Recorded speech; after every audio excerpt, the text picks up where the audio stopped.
Assalamualaikum warahmatullahi wabarakatuh. Salam sejahtera untuk kita semua. Perkenalkan, saya Tika Irmalasari dari program studi Matematika kelas PSM 23B, Fakultas Matematika dan Ilmu Pengetahuan Alam Universitas Negeri Medan. Sebelumnya, kepada yang terhormat Bapak Supriyadi Panggabean MSc selaku dosen pengampu untuk mata kuliah kalkulus integral yang telah memberikan kesempatan kepada saya sehingga saya dapat menyampaikan hasil penelitian saya terhadap penulisan yang telah saya lakukan, di mana judul untuk penelitian saya adalah membuktikan identitas segitiga Pascal using definite integral.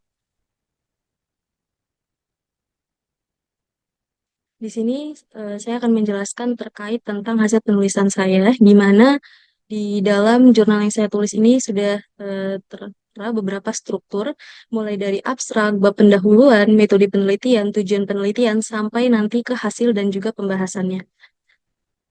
Nah, adapun latar belakang kenapa saya mengambil judul ini adalah mengingat betapa banyaknya implementasi dari integral, baik di bidang matematika itu sendiri, di bidang fisika, ekonomi, dan juga di ilmu sains. Nah, di mana di dalam jurnal saya kali ini, saya ingin mengimplementasikan integral ke dalam segitiga Pascal, yaitu membuktikan pola identitas dari segitiga Pascal. Nah, di mana segitiga Pascal itu merupakan struktur matematika yang terdiri dari angka-angka yang disusun dalam bentuk piramida. Nah, di mana angka-angka pada segitiga Pascal memiliki sifat yang menarik. Nah, salah satunya itu adalah identitas penjumlahannya, di mana Cn ditambah Cn plus 1 sama dengan 2 pangkat N plus 1. Nah, di mana C itu merupakan koefisien dari ekspansi binomial N. Nah, adapun tujuan penelitian ini adalah untuk membuktikan identitas penjumlahan segitiga Pascal menggunakan integral definite dan juga memberikan cara untuk melakukan penjabaran selain memakai pola aljabar. Nah, di sini ada di bagian pendahuluan. Di bagian pendahuluan ini saya menjelaskan terkait tentang definisi integral, jenis-jenis integral, definisi segitiga Pascal, dan juga ekspansi binomial segitiga Pascal. Nah, di sini terdapat definisi integral. Nah, di mana berdasarkan jurnal yang tulis oleh Desnita, Rosa, dan juga Arnelis, mengatakan bahwa matematika terdiri dari beberapa kelompok bidang, di antaranya aritmatika, statistika, aljabar, geometri, dan juga analis. Nah, di mana matematika bidang analisis pengkajiannya itu didasarkan pada pengembangan konsep dasar teori dengan menggunakan penalaran untuk memperoleh prinsip-prinsip berupa definisi, aksioma, lemma, teorema, beserta pembuktian dan juga akibatnya. Nah, di mana itu termasuk ke dalam pencakupan ilmu kalkulus, di mana kalkulus itu merupakan salah satu cabang dari ilmu matematika yang mempelajari tentang perubahan. Nah, contohnya itu seperti perubahan yang ada di sekitar kita, yang tentunya kita sering melihat perubahan-perubahan tersebut. Nah, seperti perubahan posisi bola setelah kita lemparkan ke atas, perubahan kecepatan ketika kita mengendarai motor. Nah, maka kalkulus ini konteksnya itu adalah mempelajari perubahan yang terjadi di dalam interval waktu yang kecil. Jadi fokus untuk materinya itu terletak pada limit fungsi, diferensial, dan juga integralnya. Nah, untuk kalkulus sendiri itu terbagi menjadi dua cabang, yaitu kalkulus diferensial dan juga kalkulus integral. Nah, di mana untuk kalkulus diferensial itu dikembangkan oleh ilmuwan Sir Isaac Newton, sedangkan untuk kalkulus integral itu dikembangkan oleh ilmuwan Gottfried Leibniz, di mana untuk Leibniz itu merupakan lambang integral yang nantinya akan kita gunakan. Nah, untuk kalkulus diferensial merupakan kalkulus yang berkaitan sama turunan dan juga persoalan garis singgung. Nah, di sisi lain, untuk kalkulus integral itu berkaitan dengan persoalan tentang peintegralan ataupun anti turunan, di mana didasarkan banyak permasalahan yang mengharuskan kita memulihkan suatu fungsi dari turunan yang diketahui, misalnya laju perubahannya. Nah, untuk contoh misalnya di hukum fisika. Di hukum fisika memberitahukan kita percepatan suatu benda yang jatuh dari ketinggian awalnya, dan juga bisa kita gunakan untuk menghitung kecepatan dari ketinggian kapan saja. Nah, secara umum dimulai dari fungsi awalnya, fungsi f-nya. Nah, kita ingin mencari fungsi implisitnya ataupun fungsi turunan dari si fungsi sebelumnya. Nah, jika fungsi implisit tersebut ada, maka itulah yang disebut sebagai anti turunan dari fungsi f. Nah, di sini ada pembagian dari integral, ada integral tak tentu, di mana integral tertentu ini dia tidak memiliki batasan. Nah, sehingga untuk integral tertentu dari f terhadap x itu tidak memiliki batas-batas nilai tertentu, sehingga hanya diperoleh fungsi umumnya dengan konstanta hasil pengintegralannya itu belum pasti. Nah, di mana dilambangkan dengan integral fx dx sama dengan fx plus c. Di mana untuk lambang integralnya ini namanya integral Leibniz untuk anti turunannya. Untuk fx dx ini merupakan fungsi integrannya, dan untuk fx ini merupakan fungsi primitif, fungsi hasil pengintegralan si fungsi sebelumnya. Nah, lalu c ini adalah konstanta integrasi. Nah, lalu yang kedua ada integral tentu atau definite integral yang nantinya akan kita gunakan. Nah, untuk di integral tentu ini didasarkan pada norma partisi-partisi dari interval A, B menuju 0.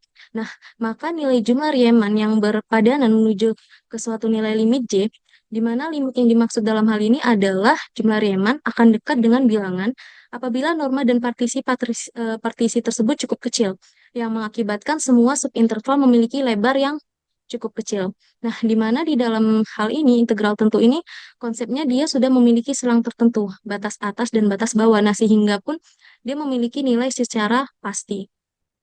Nah, lalu untuk definisi segitiga Pascal. Nah, segitiga Pascal itu juga dikenal sebagai segitiga binomial, di mana untuk segitiga Pascal bisa didefinisikan sebagai suatu kumpulan bilangan yang membentuk pola dan memberikan koefisien perluasan ekspresi binomial. Nah, di mana nantinya pola tersebut membentuk sebuah segitiga. Nah, adapun angka-angka untuk setiap baris selanjutnya itu adalah penjumlahan dari dua angka yang sebelumnya. Nah, maka dalam hal ini segitiga Pascal ini merupakan salah satu kontribusi yang sangat penting di dalam matematika. Nah, salah satu kontribusinya itu adalah identitas dalam segitiga Pascal yang menghubungkan nilai baris ke n dengan integral definite. Nah, jadi identitas ini nantinya akan menyatakan bahwa nilai baris n dalam segitiga Pascal sama dengan integral definite dari fungsi x pangkat n kurang 1 di interval 0,1. Nah, ini berikut rumus untuk mencari unsur pada baris ke N dan kolom ke K dalam segitiga Pascal, di mana menggunakan konsep kombinasi juga, yaitu kombinasi dari NK sama dengan N faktorial dibagi N dikurang K faktorial dikali K faktorial. Nah, di mana dapat dinotasikan lagi sebagai X tambah Y pangkat N dibagi Y pangkat N dikurang K dikali K. Nah, lalu di sini ada ekspansi binomial segitiga Pascal. Nah, menurut jurnal yang ditulis oleh Geoffrey dan Deswita di tahun 2018, menyebutkan bahwa koefisien multinomial merupakan bentuk umum dari bentuk mono, binomial, trinomial, dan seterusnya. Nah, dalam menentukan ataupun mencari nilai-nilai koefisien multinomial, terutama bentuk binomialnya ataupun trinomialnya. Nah, dapat dilakukan dengan menggunakan aturan kombinasi seperti yang sudah dijelaskan sebelumnya. Nah, menurut Sianturi di tahun 2023, ekspansi binomial itu adalah sebuah polinomial dengan dua suku. Nah, dalam hal ini berarti terdapat dalam segitiga Pascal yang mendefinisikan koefisien yang muncul dalam ekspansi binomial. Jadi, terdapat baris ke n dalam segitiga Pascal yang terdiri dari koefisien ekspansi polinomialnya yang diperluas dari x tambah y pangkat n. Nah, jika x tambah y pangkat n, kalau misalnya dia hanya pangkatnya dimulai dari angka-angka yang sederhana seperti 0, 1, 2, 3, nah tentunya kita masih mudah untuk menjabarkannya dengan menggunakan konsep aljabar. Nah, akan tetapi kalau misalnya nilai n-nya akan lebih besar, misalnya n-nya sama dengan 5, 10, 15, kalau misalnya kita mengikuti pola aljabar, tentunya kita juga akan kesulitan dalam mengingat pola-pola tersebut. Nah, dari sinilah kita bisa menggunakan ekspansi binomial polanya. Nah, sehingga dari x tambah y pangkat n itu bisa menjadi A0 x pangkat n ditambah A1 x pangkat n kurang 1y ditambah A2 x pangkat n kurang 2 kali y pangkat 2 ditambah sampai A n kurang 1 x y pangkat n kurang 1 ditambah A n kali y pangkat n. Nah, di mana koefisien A di sini merupakan angka-angka pada baris ke n dalam segitiga Pascal. Nah, hal ini dapat dikatakan sebagai AK sama dengan NK kombinasinya. Nah, misalnya nih kita perluas ekspresi untuk eh, X tambah Y pangkat N, N-nya itu 5. Nah, untuk N-nya 5, di sini dapat lihat bahwa kita sudah mengikuti pola yang tadi. Nah, jadi sudah mengikuti pola yang tadi, dengan menggunakan konsep kombinasinya juga, kita bisa mudah untuk menghitung N-nya mau berapa aja. Nah, lalu masuk ke struktur berikutnya, dan di sini ada tujuan penelitian. Nah, pertama itu memberikan wawasan tentang hubungan antara segitiga Pascal dan juga kalkulus. Nah, kedua membantu dalam mengingat pola aljabar, yaitu A tambah B pangkat N. Nah, ketiga, hal ini dapat digunakan untuk menyelesaikan masalah yang melibatkan integrasi dan juga segitiga Pascal. Nah, adapun metode penelitian yang digunakan pada penulisan ini adalah didasarkan pada kajian literatur terkait integral definit dan juga segitiga Pascal. Untuk membuktikan segitiga Pascal menggunakan integral definit, di mana nantinya kita akan menggunakan teorema binomial yang menyatakan bahwa X tambah Y pangkat N sama dengan sigma dari K sama dengan 0 sampai N, kombinasi N dengan K, X pangkat N dikurang K dikali Y pangkat K. Nah, di mana untuk X tambah Y pangkat N ini adalah pangkat Kn dari X tambah Y. Untuk sigma dari K sama dengan 0 sampai N ini adalah notasi penjumlahan untuk K dari 0 sampai N. Lalu untuk X pangkat N dikurang K adalah pangkat X pangkat N kurang K. Nah, lalu untuk Y pangkat K ini adalah untuk penjabarannya juga itu adalah Y pangkat K. Nah, di sini ada hasil dan pembahasannya. Ini merupakan pola segitiga Pascal. Untuk di mana untuk setiap barisannya itu diperoleh dari penjumlahan angka sebelumnya. Nah, di mana bentuknya ini simetris. Jadi terdapat kelipatan dua dari jumlah angka baris sebelumnya. Jadi rumusnya itu menggunakan ekspansi binomial segitiga Pascal, yaitu X tambah Y pangkat N. Nah, dalam hal inilah segitiga Pascal memiliki banyak sifat yang menarik. Nah, salah satunya itu adalah identitas penjumlahannya.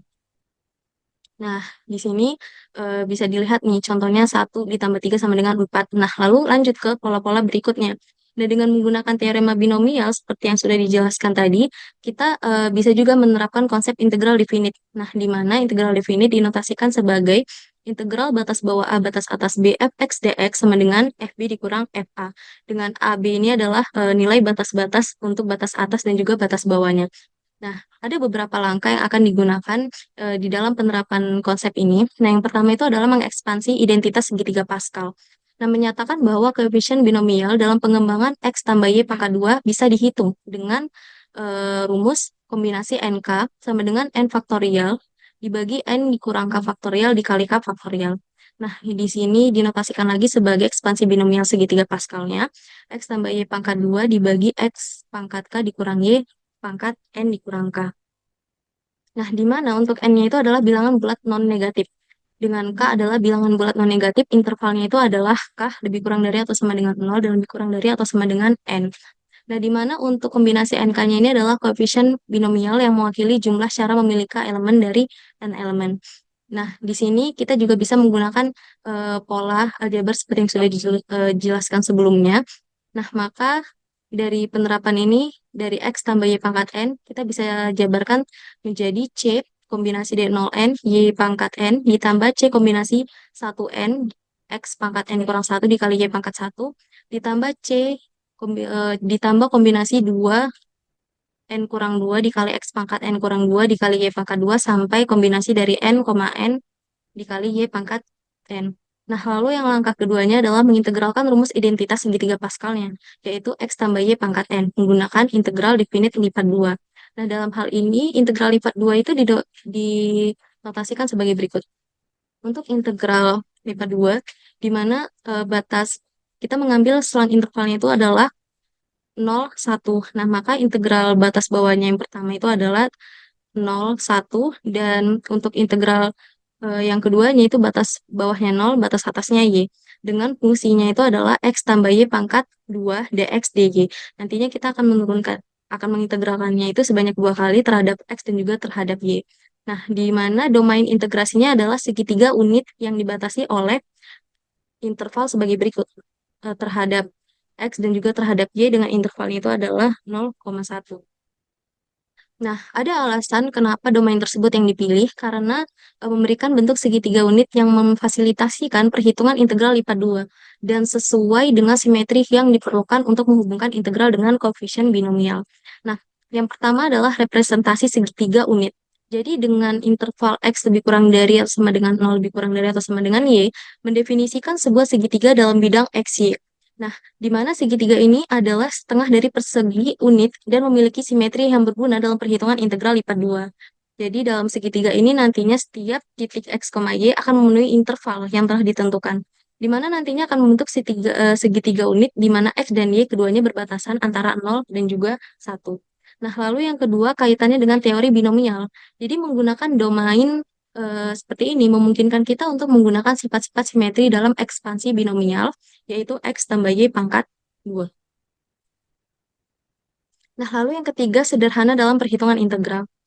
Lalu yang keempat, hubungan dengan segitiga Pascal. Nah, jadi segitiga Pascal dibentuk dan koefisien binomial yang muncul dalam ekspansi binomial X tambah Y pangkat 2 dengan domain antara X dan Y yang berbatasan dengan 0,1 itu membantu dalam menghubungkan integral dari bentuk.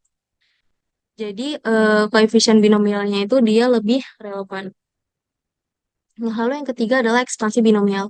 Nah, di sini sudah dijabarkan untuk ekspansi binomial rumus sebelumnya, yaitu X tambah Y pangkat N sama dengan sigma dari K sama dengan 0 sampai N, kombinasi dari N dan K, X pangkat K dikali Y pangkat N kurang K.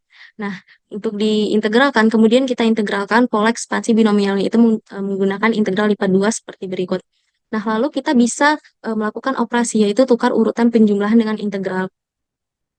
Jadi kita menggunakan sifat linearitas integral, di mana integral fx tambah gx dx, karena di konsepnya penjumlahan, kita bisa nukar. Jadi integral fx dx ditambah integral gx dx. Nah, kenapa ditukar? Pertukaran integral ini dilakukan karena jumlahnya adalah jumlah-jumlah hingga. Jadi dari k sama dengan 0 hingga k sama dengan n. Nah, jadi setiap suku dalam jumlah tersebut itu adalah fungsi kontinu yang dapat diintegrasikan secara terpisah. Nah, lalu untuk yang langkah kelima itu adalah memecah integral. Nah, ini pengoperasiannya juga, di mana di sini kita pecah, kita integrasikan dulu terhadap X. Nah, konsepnya sama, kita di sini tetap pakai konsep integral pangkat. Nah, di mana pangkatnya ini nanti ditambah 1 dibagi dengan nilai pangkatnya ditambah 1.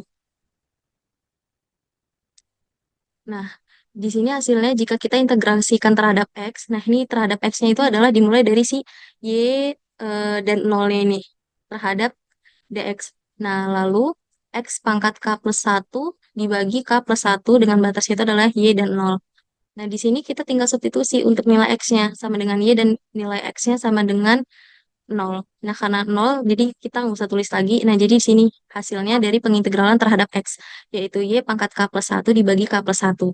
Nah, lalu dari sini kita bisa mengoperasikannya lagi menjadi integral berikut, kita masukkan ke ekspansi binomialnya. Nah, lalu kita secara bertahap kita integralin lagi terhadap Y. Nah, lalu mengintegrasi terhadap Y, di mana untuk integral batas bawah 0 batas atas 1, Y pangkat N ditambah 1 ditambah K terhadap DY. Nah, di sini kita integralkan pakai konsep integral pangkat, di mana Y pangkat N tambah 2 ditambah K, ini duanya karena udah ditambah 1, sesuai dengan konsep aturan pangkat dalam integral.